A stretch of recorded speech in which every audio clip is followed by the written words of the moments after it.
The customer that you choose to serve is just as important as the product you build or the service that you choose to offer. In fact, it might even be more important because if you don't choose the right type of customer, none of your marketing is going to resonate and you'll struggle to get enough revenue to actually keep your business going. So, how do you choose the right target customer? Hey, folks, if we haven't met before, I'm Kenneth Berg. I took a company from 0 to 20 million in revenue and an acquisition as their head of marketing. I've built my own business, I've earned some nice degrees and awards, and now I help people like you take the guesswork out of growth. If that's interesting, go ahead and subscribe to more and share this with somebody else who'd be interested.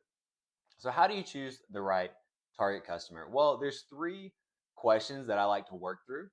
I am assuming that at this stage in your company, if you don't have active customers yet, you have at least been talking to people about your idea and your product, and that's been sort of informing your decisions as you go.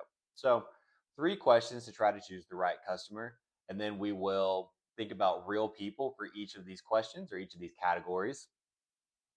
And at the end, the person who or type of people who uh, are most obviously in all of the categories is who we will focus on for our target customer to start with. Okay. So, what are the categories? Number one is who is the easiest to serve.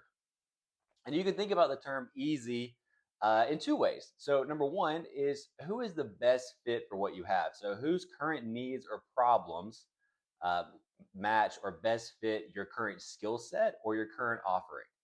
Go ahead and write down a few people who come to mind for that. Or if it's just one person who you think, yes, this is a perfect fit, write that person down for this category. The other way to think about easy is in terms of who do you enjoy working with the most? You know, if you're building a company, you're going to be spending most, if not all, of your time working with this person and these type of people. And so I think joy is something that's worth considering as a strategic business decision. So who's enjoyable for you to work with? That's number one. Who's the easiest to serve?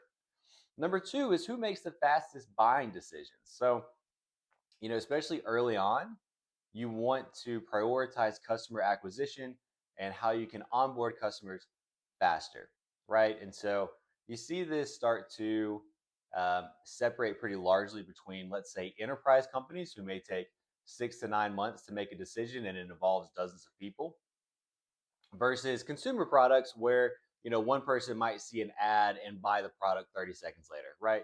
There's not necessarily a right or a wrong place to start, but the thing is, you need to know enough about your customers or the different types of people that you could serve to understand their buying process, how long it's going to take, what the stages are.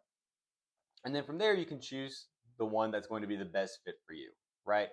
Speed is paramount, but sometimes you do need to focus on a customer who may take a little bit longer to make a decision. So that's number two. Number three is who's going to pay you the most, right? We got to make money here. So, of the people you work with or have talked to, who is happiest to pay you or write the check for whatever number you're asking for? Okay, some of this is going to be based on what the type of customer you're serving is used to paying for similar services.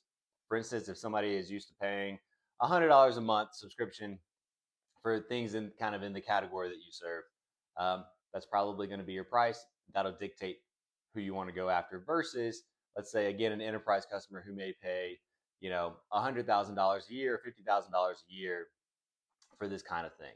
So start to think about who's paying you the most, how quickly do they make decisions to pay you, and who is the easiest or most enjoyable person to serve. So when you start to fill out each of these categories, probably there's somebody who fits in all three, maybe even multiple people who fit in all three. And then from there, you can take that actual person, because remember, customers are all humans. You can take that actual person and start to flesh out a customer profile for them. So, what are their demographics? What are their firmographics if you're targeting B2B? What are their psychographics, which is motivations and behaviors? And so, as you start to map out all three of these, you've got a really good look at who your target customer should be. And you know that it's going to be somebody who is a good fit for you to serve, somebody who's going to make decisions quick enough to fit your runway, and somebody who's going to pay you enough to make your business grow and be viable. So, work through that. If you want help working through that or being coached through it, feel free to reach out to me at burkfits@gmail.com and we'll talk through it. Um, Again, I'm Kenneth Burke. I help people take the guesswork out of growth. And so if that's interesting for you, subscribe, share with somebody else who'd be interested as well.